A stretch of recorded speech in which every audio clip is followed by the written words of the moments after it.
With the economy being the way it is, I just find this really interesting.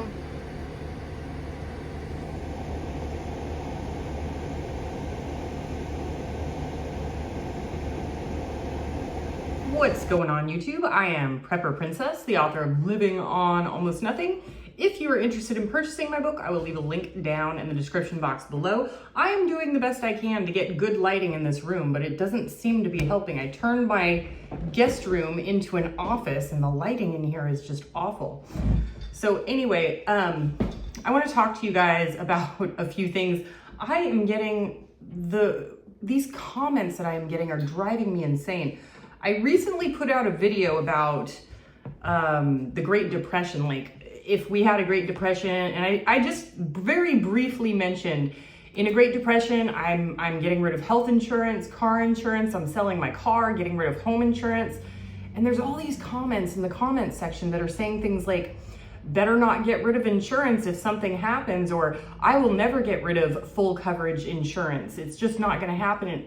And I have to wonder if these people even heard half of the stuff that I said. I think that they assume that I'm talking about in normal circumstances, I'm just gonna get rid of these things, which I'm not.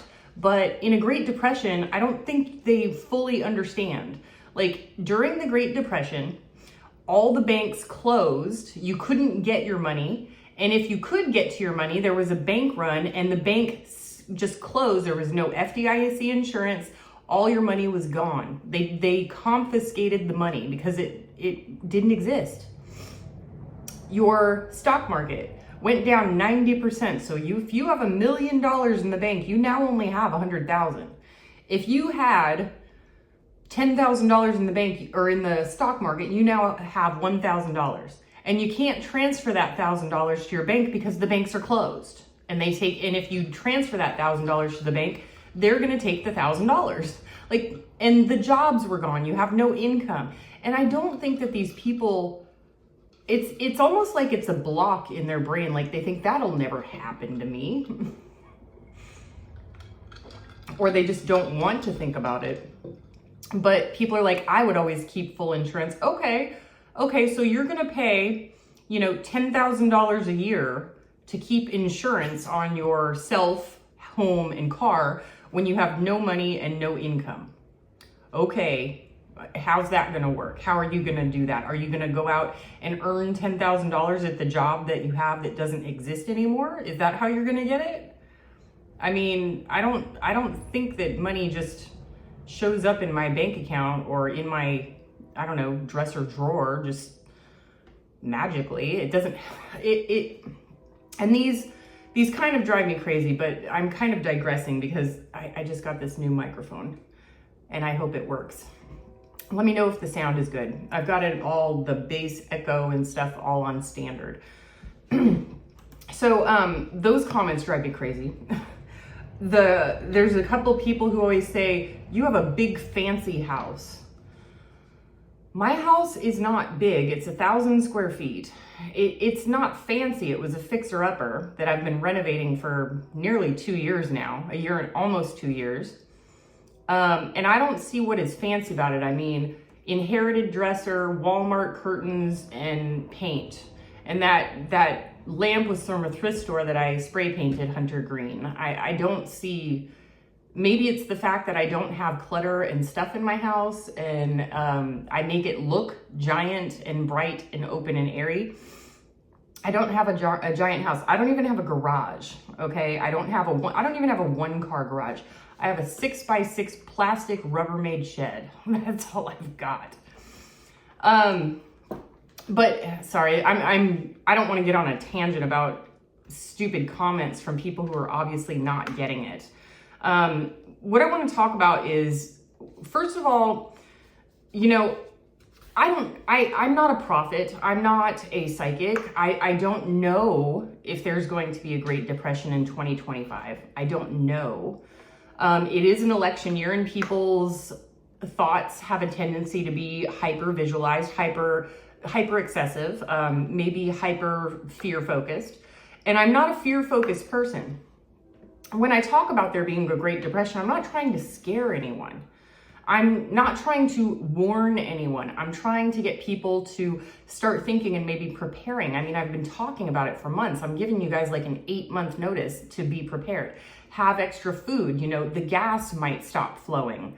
Have a generator if you need electricity. If you're fine with living with candles and no refrigerator or television or modem or computer or cell phone, that's fine. You know, I'm not trying to scare you. Just have some candles on hand if that's the way you want to live. That's not the way I am willing to live. If the gas is not flowing, your car's not going to work. So the best option would be to have a solar generator and an e-bike. If jobs are not available, you might have to go house to house looking for work. Okay, maybe you're a cleaner, an organizer. You can do landscaping, yard work, mow a lawn. And then I got these stupid comments about, yeah, you know, you can't get any gas, but you're going to mow a lawn for $1. And it's like, wow, you know, I haven't had a gas powered lawnmower since I was like 8. Our lawnmowers have always been push mowers that are just human powered or electric, where you use an extension cord. But it's like, what happened to people? No, like what happened? What happened to our country? What is going on with mankind? Are people really this stupid? I am baffled by this. I'm having a really hard time. I mean, how can you not know these things? Is math not intuitive? Is cleaning not intuitive? Is earning money outside of your job not intuitive? Sorry, this whole video was supposed to be about something else. Okay, talking about the Great Depression. Now, I'm not a prophet, I'm not a psychic. I don't know if it's going to happen. I just feel like something is coming. And I feel it deeply and heavily. And maybe it's because it's an election year. Maybe it's because of things that are showing up in the algorithm on my YouTube. I don't know. But there is something different this time, and it's not the wars or the economy or the election year or Democrat, Republican. It's not that. We're at a point in our civilization, especially here in the United States and also other first world countries, where, okay, I'm going to try and say, okay, when my ego gets too big or I think I'm hot stuff, something's going to knock me down a peg. Like, you are putting too much faith in yourself. You think you're hot stuff. Here's what's going to happen to show you that you're not. Let's talk about a couple of things. For starters, I used to have a 6-pack, muscles, exercised every day. And over the last 5 years, my back will go out. And my back doesn't go out just a little bit. Like, it fully goes out to the point where I can't walk, I can't sleep because the pain is so bad. And I go to the doctor and they're just like, here's some pain pills. And it's like, I don't want to take pain pills. I want the problem to go away. And they have no way to fix me. Chiropractors, they don't fix me. Nothing helps. My back will go out for a month at a time. And I can't move. So I am like sitting on my couch for a month. I can't exercise. I can't walk. The weight piles on, and then it heals, sort of. And then I go out and I start doing all my workouts and all this other stuff. And in 2 months, I'll lose 20, 30 pounds, something like that. I'm back to my original weight, and then my back will go out again. It's like and this always seems to happen. It's like when I'm in the mirror going, yeah, you're looking good, starting to feel pretty healthy, doing real good. And I'll get knocked down a couple of pegs and be like, this is not your doing. It can be taken away from you at any time. And the same thing goes for like finances. Like, if and it goes both ways. Like, if I'm super desperate, like some random money just shows up and I'm like saved, right? This happened a few times, I've mentioned on my channel. But when I'm doing really, really good, like, you know, I'm making tons of money, I'm saving, all my, you know, all the bills are always, I live debt free, so I don't live with bills. But, you know, everything's paid, you're saving money, and this will go on for a few months, like, and I'm gonna start going like, yeah, I don't need anybody, I got all this money. Boom, I'll be taken down a peg, or 2 or 5. You know, the car breaks down, the roof caves in, not literally, but like the roof will cave in, a dog will need to go to the vet on some emergency thing, I'll lose my job, or or sales are down, or, you know, my YouTube views are doing horribly, I'll be taken down a peg or two. And the reason I think we're headed for another deep recession or Great Depression is it's been since 2010, 2011, since we've had like a major economic downturn. And it's so funny how people forget. People forget so quickly how bad things got for so many people. You know, bankruptcies, foreclosures, repossessions of vehicles. They had to go on assistance and stuff like this.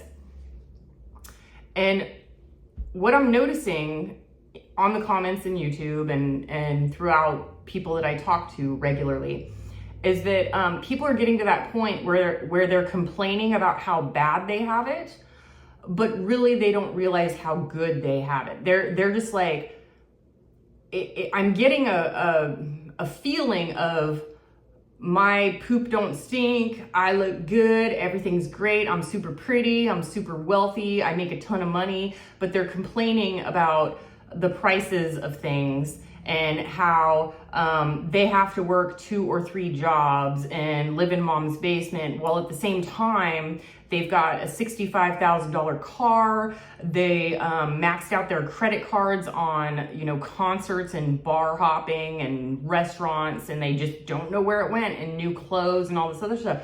So I feel like it's at a boiling point right now where we need to be knocked down a peg or two, not just as a single individual, but as like a society. You know, we are pushing things that are disgusting. We're pushing disgusting things on children.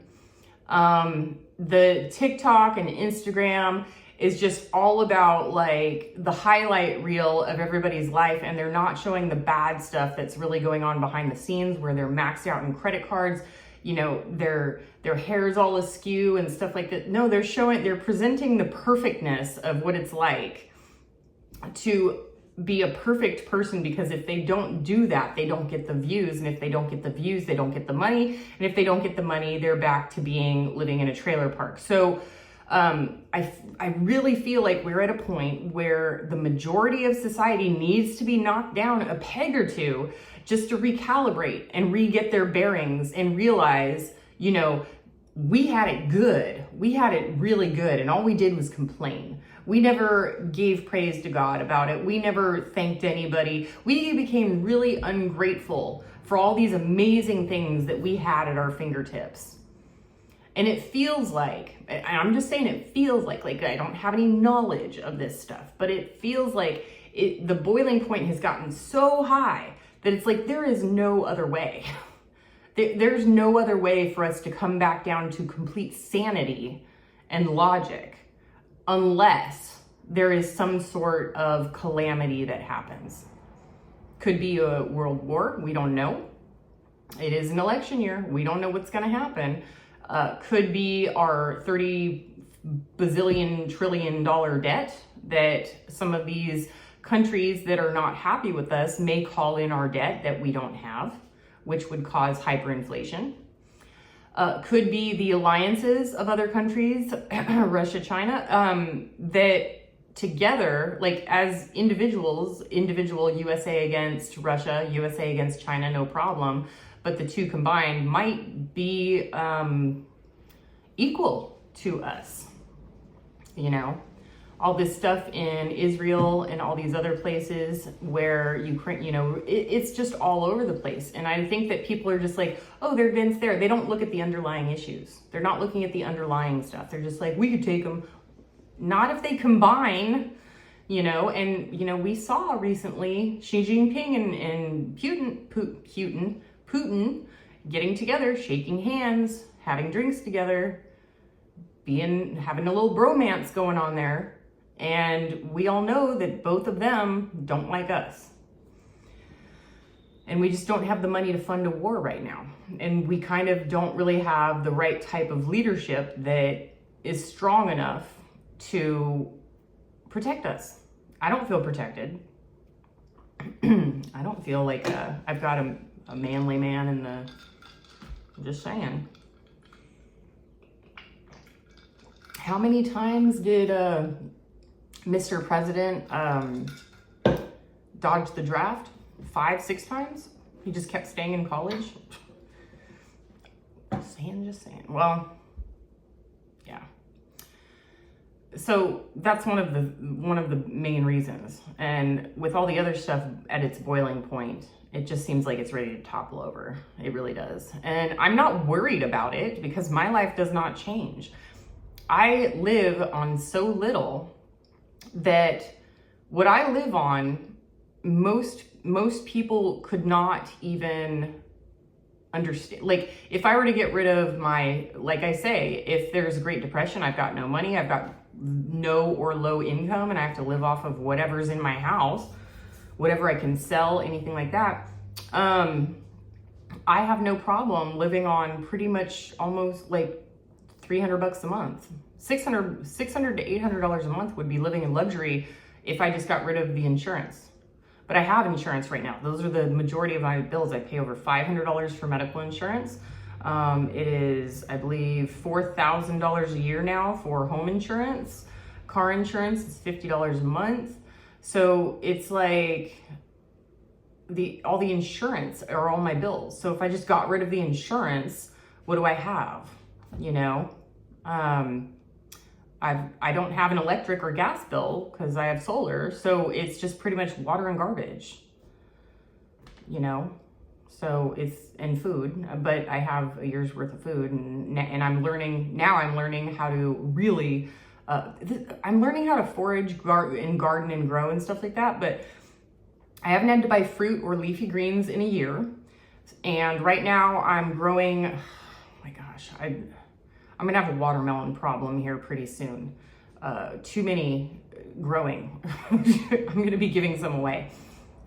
2 orange trees, but I recently found out that one of the trees in my backyard is a pecan tree. It's on the other side of the fence, but it's still on my property. And then one of the trees is an oak tree. Pecan tree grows pecans, and you don't have to look, but if I look to the left, on the other side of my fence, look to the left, there is this giant pecan tree, and I didn't even notice because I didn't know what pecan trees look like. I finally looked it up. So there's pecans right there. I know where walnuts are now, and they harvest in October, November. I'll take you along on a video one of these days. And another tree that I have that they cut it back to like the bare minimum for the solar in the backyard, and it's right up against the fence. Like, I didn't plant it, it's been there for 1,000,000 years, you can tell. Find out that's an oak tree. And oak grows acorns. And so now I've learned how to process acorns into nuts that I can keep over winter, or I can turn it into flour. So I'm just working on free food sources. One of these days, in the next couple of years, I'm hoping to get to the point where I can go for a year, kind of like Greenfield. Tom Greenfield, I think his name is. He went a whole year with just fishing, foraging, and growing his own food, and I'd like to do that for a year. But you know, and people don't understand also that in a Great Depression, food banks will be closed. And people are like, that'll never happen. Well, they didn't have food banks during the Great Depression. They had soup kitchens and soup lines. And the reason for that being, right now, the way that our food banks they have inventory is from people giving corporate donations and from grocery stores. So if grocery stores are unable to sell a fresh produce or something like that, or they've got new inventory coming in and they don't have the space, they'll donate it to a food bank. But in the Great Depression, grocery stores either will be closed because of rioting, looting, and burning down buildings and theft, or they will reduce their inventory to having maybe 5% of the inventory. So instead of choosing out of, you go to the fruit and produce section or whatever, instead of choosing from 10 different apples, you've got, Fuji apples, Granny Smith apples, Cosmic Crisp apples, Honey Crisp apples, Gala apples, golden apples, like all these different, they're gonna have one type of apple, and they're only gonna have 30 apples on hand. So in order to sell them and lower their costs, so that they don't have the extra to donate to food pantries. You see what I'm saying? So they don't have extra anymore. So people thinking that they're going to be able to rely on grocery stores and food pantries in another Great Depression is, maybe you can rely on them a little bit for the basics, but I think that grocery stores, if that were to happen again, they would turn more into like general stores where they have cornmeal, flour, potatoes, carrots, just the basics. Like they're not gonna have frozen pizza and bagel bites and ice cream. I can't really think of anything else, but they're just gonna have like bread, milk, cheese, eggs, flour, you know, stuff like that. Rice, beans, basics. And if there's any sort of gas shortage, because if there were a war, we export a lot of our gas to have it refined. So if there were a war, the shipping lanes would be closed, and people don't understand this. They would be dangerous. Like people would not be able to get the gasoline over to wherever it goes. I'm just going to use an example, India. Like we wouldn't be able to get the gas to India because the shipping lanes would be too dangerous to get the gas there to have it refined and come back. And we have refining capabilities, but it's not as good as in the other countries. So it would take us 10 times longer to refine the gas and oil here. If that's the case, that means that there's going to be much less gasoline available. We also do a lot of trading with the lower United States and upper, so Canada and Mexico.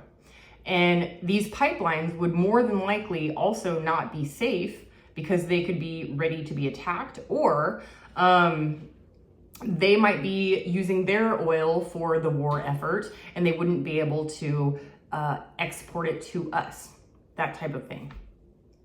And yes, we can produce our own oil, but it would only be 10 to 20% of what we have now. So looking at the gas stations, yes, they'll have gas sometimes, you know, or maybe they'll quintuplet their prices. So instead of paying here, it's like $4.50 for gas. So instead of paying to make it so that people use less gas, instead of $4.50 a gallon, it's $25 a gallon, you know, or they simply won't have it. Like the prices might be stable, maybe $5 a gallon or something like that. But at the same time, they're going to have 1/5 of the amount of gas. So instead of getting refilled every 3 days, they get refilled once every 15 days. So they're going to run out of gas a lot, that type of thing.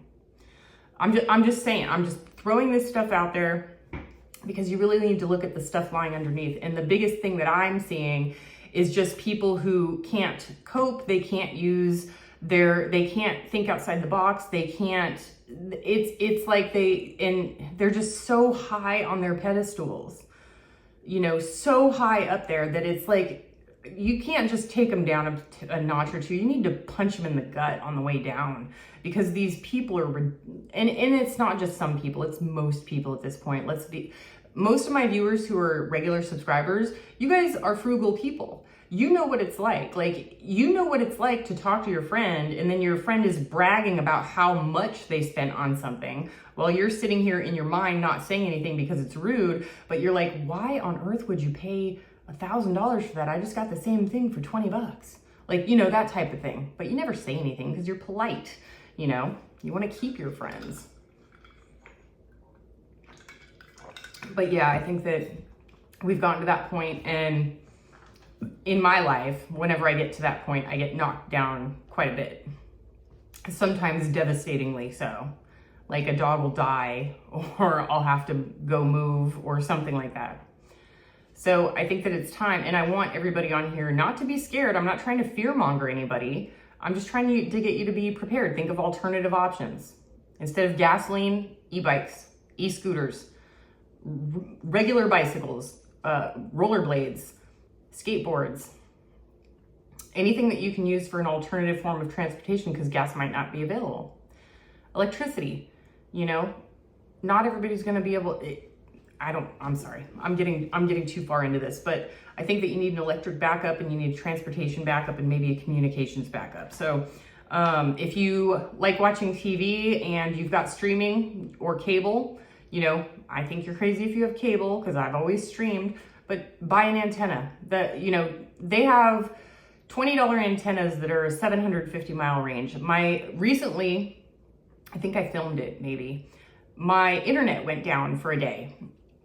And I just happened to have an antenna, just one of those cheap, $15 Amazon antennas. And I went over to my antenna channels and I watched Buffy the Vampire Slayer all night. And of course there's a DVD and DVD player, but I think I might have filmed that. I'll see if I have it on camera. But I was watching Buffy, and just have an alternative, have a backup.